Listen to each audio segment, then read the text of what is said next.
Welcome back to వేగా వారాహి అండి. ఈ water చూసారా, మనం మొక్కలకి ప్లెయిన్ వాటర్ ఇస్తే అంత బలం ఏమి ఉండదు, కాకపోతే అవి బతకడానికి పనికి వస్తాయి. వాటికి బలమైన పోషకాలతో కూడిన వాటర్ కనుక ఇవ్వాలనుకుంటే మనం ఇంట్లో మనం తిన్న ఫ్రూట్స్ యొక్క పీల్స్ ఇవన్నీ ఇట్లాగా మనం ఒక బకెట్లో వాటర్లో, ఇదిగోండి అరటికాయ, బాగా మగ్గిపోయిన అరటికాయలు, తర్వాత ఇవేమో కర్బూజా, ఇవన్నీ వాటర్లో వేసేసి ఒక నైట్ అంతా ఇలా ఉంచేసి వీటిని ఏం చేయాలంటే ఇట్లాగా వడబోసేసుకొని ఇవన్నీ తీసేసి ఈ వాటర్ కనుక మామూలు వాటర్ పెట్టాను చూడండి, చేంజ్ అయినాయి చూడండి వాటర్.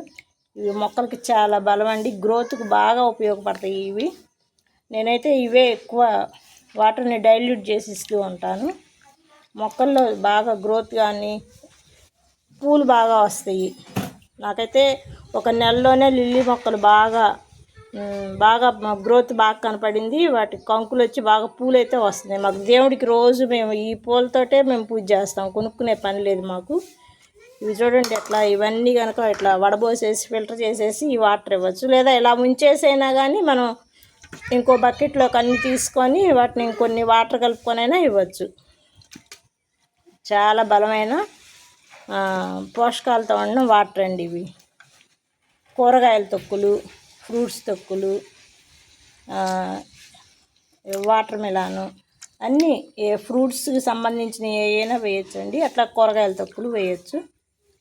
ఇవన్నీ కూడా మొక్కలకి చాలా బలం అండి. మనం అసలు రూపాయి ఖర్చు లేకుండా జీరో బడ్జెట్తో మనం పోషక విలువలు ఉన్న వాటర్ని మొక్కలకి ఇవ్వచ్చు. మనం ఎండాకాలం సమ్మర్లో కనుక బయటకు వెళ్ళొచ్చి కూల్ డ్రింక్స్ తాగితే ఎంత చల్లగా ఉండి మనకి ఎంత హాయిగా ఉంటుందో, ఈ నీళ్ళు కనుక వాటికి ఇస్తే ఈ సమ్మర్లో మాత్రం చాలా బాగా దీనివల్ల చాలా బెనిఫిట్స్ ఉంటాయి మొక్కలకి. బాగా ఫ్రూట్స్ రావటం కానీ పూలు పూయటం కానీ చాలా బాగా ఉంటుందండి. ఇవి అసలు స్మెల్ కూడా ఏమి ఉండదు. స్మెల్ ఉంటుంది అనుకుంటే ఈ నైట్ నానబెట్టి రేపు పొద్దున ఇచ్చేసేయచ్చండి. అలా ఒక 2-3 డేస్ కనుక ఉంటే కొద్దిగా స్మెల్ వస్తుంది. తర్వాత మనం చక్కగా చేతులు కడుక్కొని శుభ్రంగా ఉంటే బాగానే ఉంటుంది.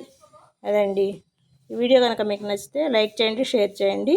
ఈ పద్ధతిని మీరు అందరూ కూడా ఫాలో అవుతారనుకుంటున్నాను. Thank you.